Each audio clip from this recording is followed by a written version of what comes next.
अस्सलामुअलैकुम दोस्तों। मेरा नाम है उस्मान। आप देख रही हैं ग्रेट पाकिस्तान चैनल। तो चैनल को लाजमी सब्सक्राइब करके साथ मौजूद बेल के आइकन पर क्लिक किया करें। दोस्तों, ये चित्राल स्पेशल इकोनॉमिक जोन है, बनाया जा रहा है। मार्च 2023 में मुकम्मल कर लिया जाएगा। ये इसकी ओरिजिनल तस्वीर है जो सामने आई हैं।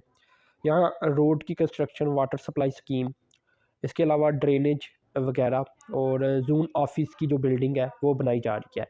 तो जब ये बन जाएगा तो इंशाल्लाह जो प्लाटिंग है वो होगी और वो फिर तकसीम हो जाएंगे प्लाट।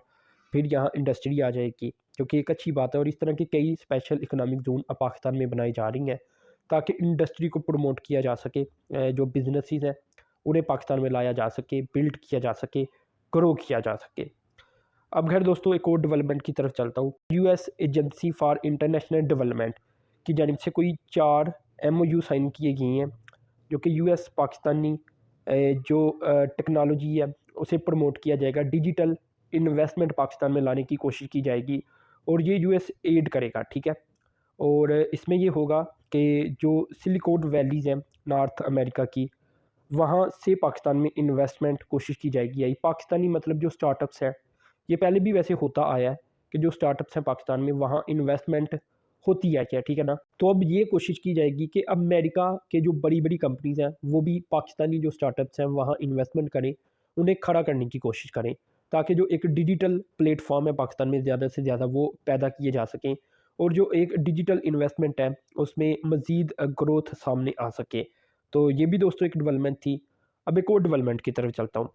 ये दोस्तों काफ़ी अफसोसनाक डेवलपमेंट है कि पाकिस्तान की जो सेविंग टू जीडीपी रेशो है ये काफ़ी कम है। अब जब सेविंग टू जीडीपी रेशो कम होती है तो जो महंगाई वगैरह आती है किसी भी मुल्क में तो वो बड़ा मुतासर करती है लोगों को। पाकिस्तान की बहुत ज़्यादा कम है अगर एशिया में ही देख लिया जाए, जनूबी एशिया में, क्योंकि ये कोई 15% के आगे पीछे है GDP to investment to GDP ratio. और जो सेविंग टू जीडीपी रेशो है ये भी गालबन कोई 5-6% के ऊपर है। जबकि अगर बात की जाए इंडिया और श्रीलंका में, ये 30% से ज़ायद हो चुकी है।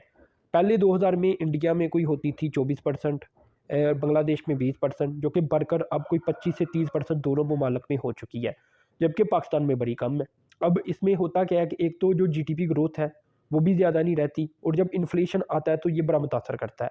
अच्छा, सेविंग टू जीडीपी रेशो से मुराद ये है कि जो जीडीपी के लिहाज से पैसे सेव किए जाते हैं, यानी आप फ़र्ज़ कर लें आपने 1 लाख रुपया कमाया तो आपने उसमें से कितने सेव किए हैं पैसे, तो गालबन इसे सेविंग टू जीडीपी रेशो कहते हैं। तो पाकिस्तान में सेव हो नहीं पाते, ठीक है ना। महंगाई आजकल देखा जाए तो बहुत ज़्यादा ऊपर चली गई है, गरीब आदमी बुरी तरह मुतासर है। अब अगर उसके पास पैसे होते सेविंग की शक्ल में, जो बैंक अकाउंट में सेविंग अकाउंट होते हैं उनमें, तो यकीनन वो कम मुतासर होता, उसे महंगाई से कोई इतना ज़्यादा गिला होता ना। लेकिन क्योंकि सेविंग कोई इतनी होती नहीं है जिसकी वजह से फिर ये पाकिस्तान में बड़ा बुरा असर पड़ता है। अब खैर दोस्तों, एक डेवलपमेंट सऊदी अरब से भी लेता हूँ। सऊदी अरब ने दोस्तों अब ये डिसाइड किया है कि हम कोई 5 लाख इलेक्ट्रिक व्हीकल 2030 तक बनाना शुरू कर देंगे मुल्क के अंदर। ये मैन्युफैक्चर करने की बात कर रही है और ये कर सकती है। इसका रीज़न ये है कि तरक्की याफ्ता मुल्क है, इन्वेस्टमेंट का इन्हें मसला नहीं है, पैसे का इन्हें मसला नहीं है। पाकिस्तान में क्या होता है कि एक प्रोजेक्ट शुरू तो करने की कोशिश की जाती है लेकिन इन्वेस्टमेंट ही नहीं आ पाती। असल हकीकत दोस्तों यही है कि टैलेंट से कुछ नहीं होता, साथ पैसे भी चाहिए होती हैं।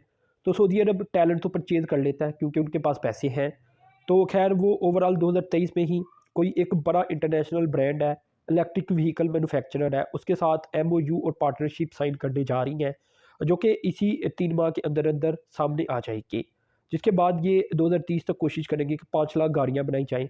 और 5 लाख क्योंकि ये एक बड़ी तादाद है गाड़ियों की, तो वो कहते हैं कि हम इसे एक्सपोर्ट करेंगे जो बाकी गल्फ़ कंट्रीज़ हैं वहाँ भी। तो ये सऊदी अरब कूद चुका है जो इलेक्ट्रिक व्हीकल है उसमें। और इन्होंने 2017 नवंबर में अपना एक ब्रांड भी मुतारफ़ करवाया था सऊदी इलेक्ट्रिक व्हीकल का, जिसका नाम है CEER, यानी CEER। इसे सीड पढ़ लें या कीर पढ़ लें, अब मुझे इसका वाक़या मतलब तो नहीं आता। लेकिन ये इन्होंने एक ब्रांड भी मुतारफ़ करवाया है जिसके तहत ये गाड़ियाँ बनाएँगे। और इसी ब्रांड के तहत दोस्तों बताती हैं कि $150 बिलियन की ये इन्वेस्टमेंट को अट्रैक्ट करेंगे और कोई 30,000 नौकरियां भी पैदा करेंगे और कोई जीडीपी के अंदर 2034 तक $8 अरब की रकम डाल देंगे। यानी सऊदी अरब जो प्लान बनाता है वो कर भी सकता है और इसका रीज़न ये है कि उनके पास पैसे हैं। और जब उनके पास पैसे हैं तो वो ये काम कर सकती हैं इन्वेस्टमेंट करके और करवा के। अब खैर दोस्तों एक और डेवलपमेंट की तरफ चलता हूँ। ये oil and gas regulatory authority की जानिब से जो स्पेकुलेशन चल रही थी कि पाकिस्तान में पेट्रोलियम प्रोडक्ट्स की शार्टेज पैदा होनी शुरू हो चुकी है, तो वो बताया गया कि ऐसी कोई बात नहीं है। पाकिस्तान के पास 18 से 37 दिन के जो स्टॉक्स हैं पेट्रोल और डीज़ल के वो मौजूद हैं। इसके अलावा ये भी बताया गया कि कोई 1 लाख मैट्रिक टन से ज़ायद जो पेट्रोल है ये भी पहुंच चुका है पाकिस्तान, बर्थ हो चुका है पाकिस्तानी पोर्ट में। तो वो भी यकीनन जो लोकल रिफाइनरीज़ हैं वो अपना किरदार अदा कर रही हैं और पाकिस्तान में पेट्रोल की कोई कमी नहीं है। जो पहले डेटा सामने आया था या खबर सामने आई थी कि पाकिस्तान में पेट्रोल ख़त्म होना शुरू हो चुका है और उसका सारा इम्पैक्ट यही था, बातें यही थी कि जो डॉलर्स रिज़र्व नहीं है पाकिस्तान के पास, तो पाकिस्तान इसे इम्पोर्ट नहीं कर पा रहा ऑयल को। तो ऐसी कोई बात नहीं है, अल्हम्दुलिल्लाह पाकिस्तान के पास रिज़र्व है, कम है, 18 दिन के कोई बहुत ज़्यादा नहीं होते, लेकिन फिर भी पाकिस्तान के पास मौजूद है। तो दोस्तों अपने चैनल को सब्सक्राइब करना है, साथ में जो बेल के आइकन पर क्लिक करना है। अब तक के लिए इतना ही था। अल्लाह हाफ़िज़।